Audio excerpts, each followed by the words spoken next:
हाय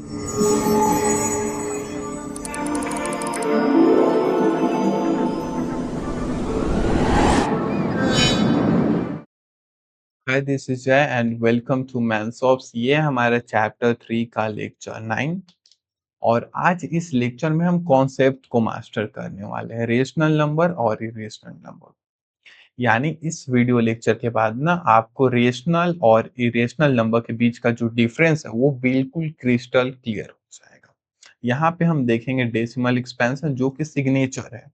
rational number और irrational number के बीच का डिफरेंस समझना है तो हमें डेसिमल एक्सपेंशन उनका देखना होगा और देन फिर हम समझेंगे इरेशनल नंबर्स को।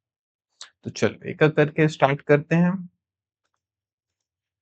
A rational number p by q where p by q in the lowest term। अगर हमारे पास एक रेशनल नंबर है p by q और वो लोएस्ट टर्म में यानी p और q का कॉमन फैक्टर 1 के अलावा कुछ और नहीं है, तब जो उसका डेसिमल एक्सपेंशन होगा हमारे पास वो दो फॉर्म का होगा।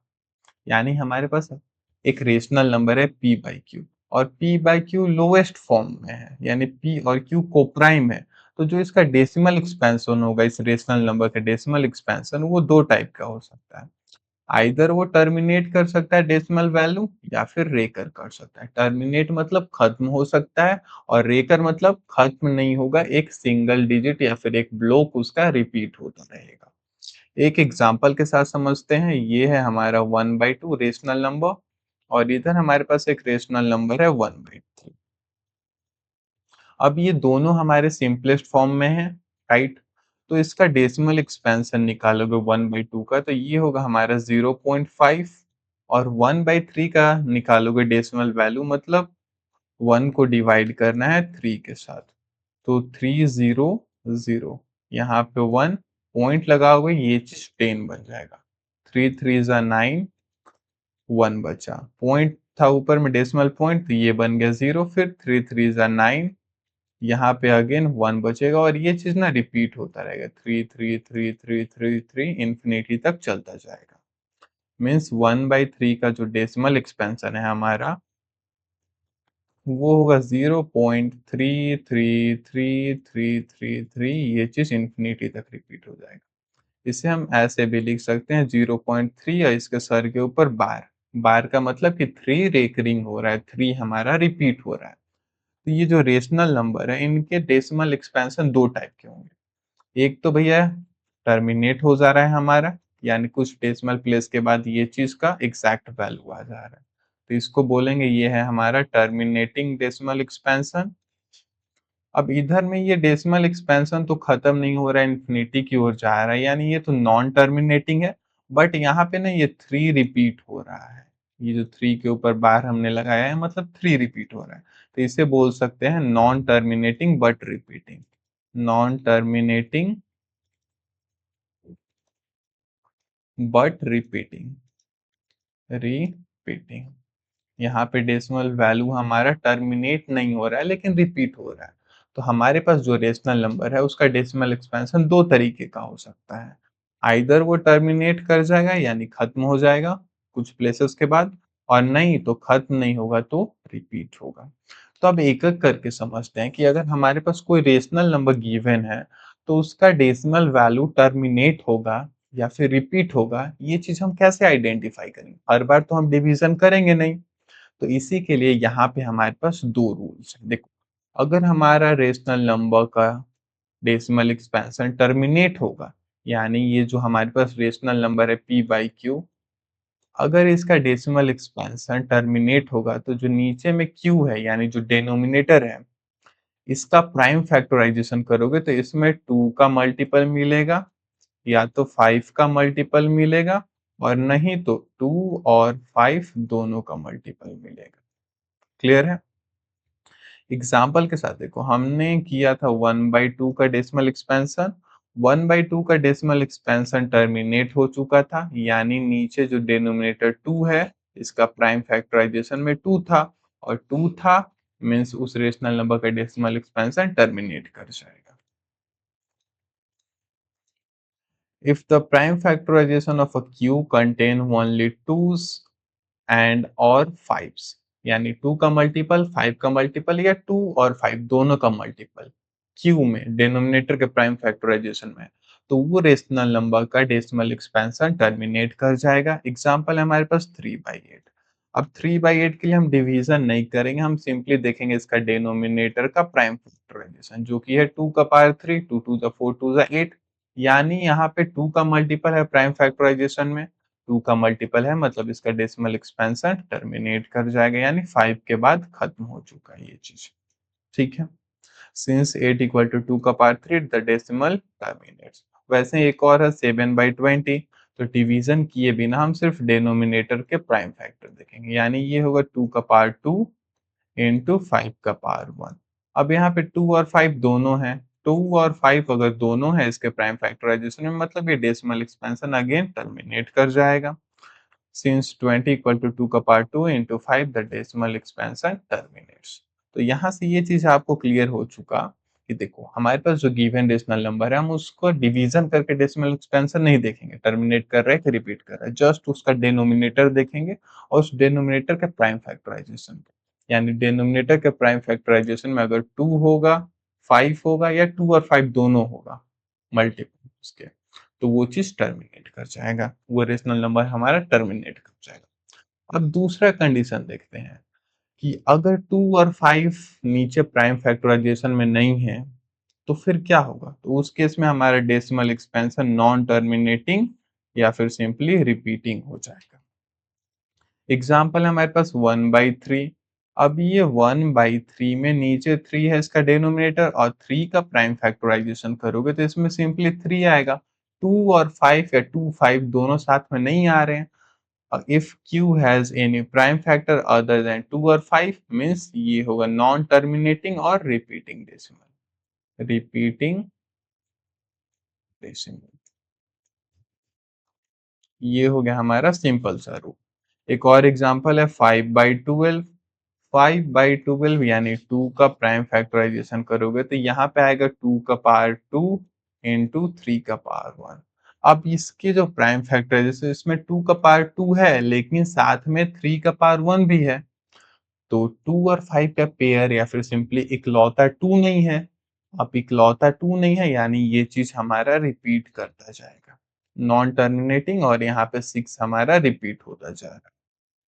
तो सिंपल सा रूल है, अगर हमारे पास कोई भी रेशनल नंबर गिवन है लोएस्ट फॉर्म में तो उसका डेसिमल एक्सपेंशन या तो टर्मिनेट कर जाएगा या तो उसका डेसिमल एक्सपेंशन रिपीट होगा। टर्मिनेट किस केस में करेगा, जब उसके प्राइम फैक्टराइजेशन में सिर्फ 2 होगा या सिर्फ 5 होगा या 2 और 5 दोनों होगा, तब वो चीज टर्मिनेट कर जाएगा। यानी गिवन रेशनल नंबर p/q है तो इसका डेसिमल वैल्यू टर्मिनेट हो जाएगा। अगर q में 2 और 5 के अलावा कुछ और है, सिर्फ 2 नहीं है, सिर्फ 5 नहीं है, 2 के साथ कुछ और है या 5 के साथ कुछ और है, तो उस केस में उस रेशनल नंबर का जो डेसिमल एक्सपेंशन होगा वो रिपीट करता जाएगा, जो कि हमने ऊपर वाले एग्जांपल में देखा 2 और 3 दोनों था, सिर्फ 2 चाहिए था, या फिर सिर्फ 5 या 2 और 5 दोनों, बट यहाँ पे ऐसा नहीं था तो ये चीज रिपीट होता जा रहा था। नाउ अब यहाँ से हम एक चीज ना सिंपल सा श्योर कह सकते हैं, मीन्स गारंटी के साथ कह सकते हैं कि अगर हमारे पास कोई भी रेशनल नंबर है तो उसका डेसिमल एक्सपेंशन या तो टर्मिनेट करेगा या तो सिंपली रिपीट करेगा। ये चीज है इसका theorem. Every rational number has a decimal expansion that is either terminating और इवेंचुअली पीरियोडिक रिपीटिंग, यानी कुछ समय के बाद वो चीज रिपीट कर सकता है। p/q रेशनल नंबर है तो इसका डेसिमल एक्सपेंशन टर्मिनेट कर सकता है या फिर रिपीट कर सकता है, जैसे 1/2 और 1/3 में था 0.5, 5 के बाद खत्म हो चुका और ये 0.333 यानी 3 यहाँ पे रिपीट होता जाए। ठीक है, ये था रेशनल नंबर का हमारा। गिवन रेशनल नंबर का डेसिमल एक्सपेंशन रिपीट हो सकता है और नहीं तो सिंपली टर्मिनेट हो सकता है। अब आ जाओ यहाँ पे कि इस चीज का मास्टर स्ट्रोक, मीडिया की भाषा में कहूँ तो मास्टर स्ट्रोक इरेशनल नंबर के साथ क्या है। तो देखो समझो यहाँ पे जितने भी हमारे डेसिमल नंबर है, सॉरी हमारे जितने भी रेशनल नंबर हैं, तो वो जो रेशनल नंबर का डेसिमल एक्सपेंशन देखोगे तो आइदर वो हमारा टर्मिनेट हो जाएगा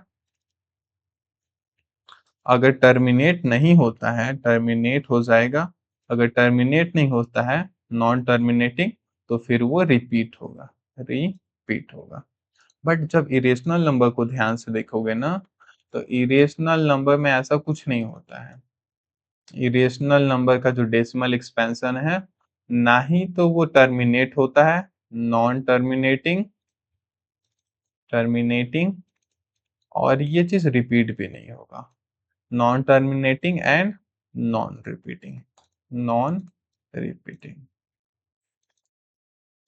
ध्यान से सुनो वापस से।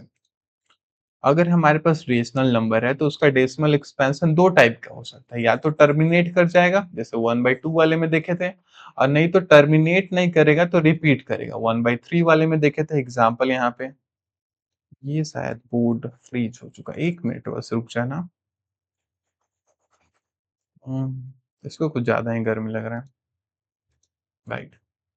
1/2 वाला था 0.5, और 1/3 यानी 0.3 रिपीटिंग हुआ है। तो सिंपल सी बात, रेशनल नंबर है तो उसका डेसिमल एक्सपेंशन या तो टर्मिनेट होगा, और नहीं टर्मिनेट नहीं होता है तो वो चीज रिपीट करेगा। बट इरेशनल नंबर ना बिल्कुल अलग है, ना तो ये टर्मिनेट होगा और ना ही ये रिपीट होगा। यानी ये इरेशनल नंबर का डेसिमल एक्सपेंशन, सिंपल सी बात है, खत्म नहीं होगा और रिपीट भी नहीं होगा, non terminating and non repeating होता है। ये है ऊपर में इसका definition. A rational number can be written in the p by q in the form of p by q, where p and q are integers, q not equal to 0. Its decimal expansion is either terminating or non-terminating, repeating, simply जिसे बोलते हैं recurring. But an irrational number cannot be written in the form of p by q. Its decimal expansion is non-terminating and non-recurring. यानी जो irrational number है हमारा, उसका decimal expansion non terminating है, ना ही खत्म होता है और ना ही रिपीट होता है। चलो एक एग्जांपल यहाँ पे अगेन मैंने उठा लिया, देखो जरा। 1/4 है, 1/4 हमारा एक रेशनल नंबर है, तो इसके डेसिमल एक्सपेंशन या तो टर्मिनेट कर जाएंगे, ये 1/3 रेशनल नंबर है, और नहीं तो यहाँ इसके डेसिमल एक्सपेंशन रिपीट कर जाएंगे, जो कि 3 रिपीट होता जा रहा है। या तो टर्मिनेट होगा या तो रिपीट होगा रेशनल नंबर के डेसिमल एक्सपेंशन। बट जब आप इरेशनल नंबर लोगे, जैसे √2 हो गया या फिर पाई हो गया, पाई का वैल्यू हम 22/7 अज्यूम करते हैं, असल में वो उसका वैल्यू नहीं है। तो ये जो √2 है, रूट पाई है, इरेशनल नंबर है, इसके डेसिमल वैल्यू यानी डेसिमल एक्सपेंशन ना ही तो टर्मिनेट करेंगे और ना ही रिपीट करेंगे। यहाँ पे देखो, एक भी डिजिट रिपीट नहीं हो रहा है, मतलब ऐसा पैटर्न नहीं, कोई भी ब्लॉक हमारा रिपीट नहीं हो रहा और ना ही टर्मिनेट हो रहा है, तो ये नॉन टर्मिनेटिंग और नॉन रिपीटिंग होगा। तो यहाँ से हम कंक्लूजन दे सकते हैं, सिंपल सा है, जो कि इस लेक्चर का समरी भी है, कि टर्मिनेटिंग डेसिमल है तो रेशनल नंबर होगा, नॉन टर्मिनेटिंग और रिपीटिंग डेसिमल है मतलब रेशनल नंबर। सिंपल सी बात, रेशनल नंबर के डेसिमल एक्सपेंशन दो टाइप के हो सकते हैं, टर्मिनेटिंग और रिपीटिंग, यानी नॉन टर्मिनेटिंग रिपीटिंग। बट जो हमारा इरेशनल नंबर है, ना तो ये टर्मिनेट होगा और ना ही रिपीट होगा इसका डेसिमल एक्सपेंशन। और इसी के साथ हम चाहते हैं इरेशनल नंबर की ओर, यानी इरेशनल नंबर हमारा p बाई क्यू के फॉर्म में लिखा नहीं जा सकता, और इसका decimal expansion non terminating and non recurring. अब इसके बाद जो एक्सरसाइज आएंगे उसमें हम इरेशनल नंबर को नंबर लाइन पे रिप्रेजेंट करना और इरेशनल प्रूफ करना सीखेंगे कॉन्ट्राडिक्शन मेथड से। और ये लेक्चर यहाँ पे होता है खत्म। क्लास नोट्स आपको पिन कमेंट या टेलीग्राम चैनल पे मिल जाएंगे। Thanks for watching.